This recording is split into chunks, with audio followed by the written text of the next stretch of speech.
दोस्तों, क्या आप भी क्लास 10th में बेसिक और स्टैंडर्ड मैथ्स के कन्फ्यूज़न से परेशान हैं और समझ में नहीं आ रहा है कि कौन सा मैथ्स आपके लिए बेस्ट रहेगा? तो इस वीडियो को पूरा देखिए। यहाँ पर आपके सारे डाउट्स क्लियर होंगे और फ्यूचर में कोई बहुत बड़े पछतावे से आप बच सकते हैं।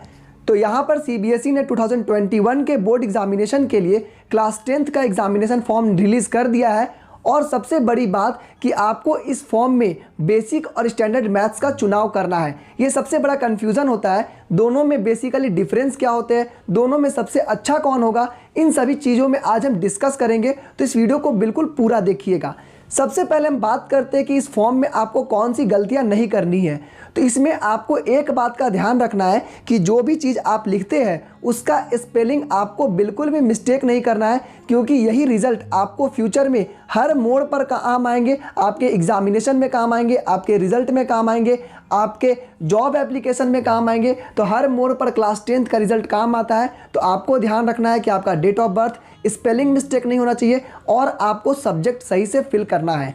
तो चलिए अब बात करते हैं बेसिक और स्टैंडर्ड मैथ्स में डिफरेंस क्या होता है और आपके लिए कौन सा बेस्ट होगा, आपको कौन सा मैथमेटिक्स लेना चाहिए।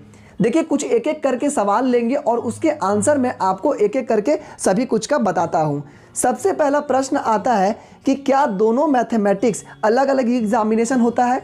जी नहीं, दोनों मैथमेटिक्स का एग्जामिनेशन बिल्कुल सेम डेट पर होता है। एक ही दिन आपको बेसिक और स्टैंडर्ड दोनों मैथमेटिक्स का एग्जामिनेशन होता है। जिसका बेसिक होगा उसको बेसिक का पेपर मिलेगा, जिसको स्टैंडर्ड होगा उसको स्टैंडर्ड का पेपर मिलेगा।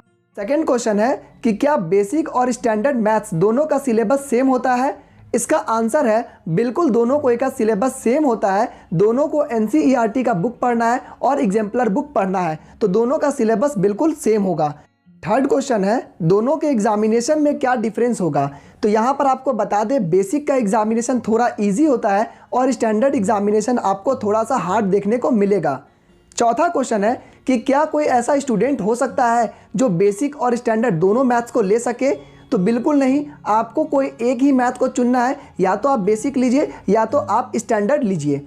अब सबसे इंपॉर्टेंट क्वेश्चन पे आते हैं कि क्या आपको बेसिक मैथ्स लेना चाहिए या फिर स्टैंडर्ड मैथ्स लेना चाहिए। तो यहाँ पर मैं आपको बता दूं कि बेसिक मैथ्स वे बच्चे ले सकते हैं जिन्हें आगे चल कर के मैथ्स नहीं पढ़ना है, यानी कि उन्हें अगर एमबीबीएस करना है, उन्हें अगर डॉक्टर बनना है तो बायोलॉजी लेकर के पढ़ना है, तो आप बेसिक मैथ्स ले सकते हैं। तो जो बच्चे क्लास 10th में बेसिक मैथ्स लेंगे उन्हें आगे फ्यूचर में कभी भी कोई भी मैथ्स का सब्जेक्ट नहीं मिल सकता है, ना वो उन्हें 11th में मिलेगा, 12th में मिलेगा। फ्यूचर में अब उनका मैथ्स से कोई भी रिलेशन नहीं बचेगा।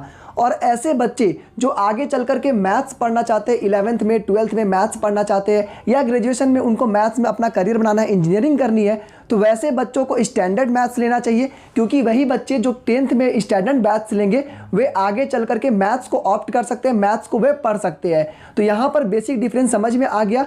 जो बेसिक मैथ्स लेंगे उन्हें आगे चल कर के मैथ्स से कोई रिलेशन नहीं बचेगा, उनको नहीं मिलेगा। और जो स्टैंडर्ड मैथ्स लेंगे और वो बच्चे आगे चल करके मैथ्स पढ़ सकते हैं।